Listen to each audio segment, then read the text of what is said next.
да, за 2-3 часа до сна, и он должен быть самым низкокалорийным. То есть самые такие обильные, это у нас должен быть завтрак и обед, а ужин должен быть легкий, очень легкий.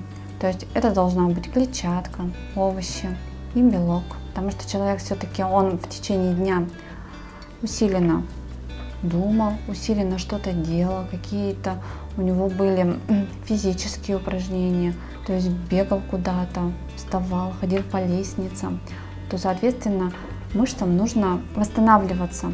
В идеале это должно быть морепродукты или, например, рыба.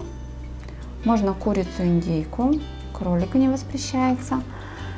Или овощное рагу, или можно в виде салата. Огурец, там, перец. Но сейчас это проблематично будет, поэтому лучше всего там различные виды капусты, кабачки, баклажаны, тыквы, вот, в виде рагу.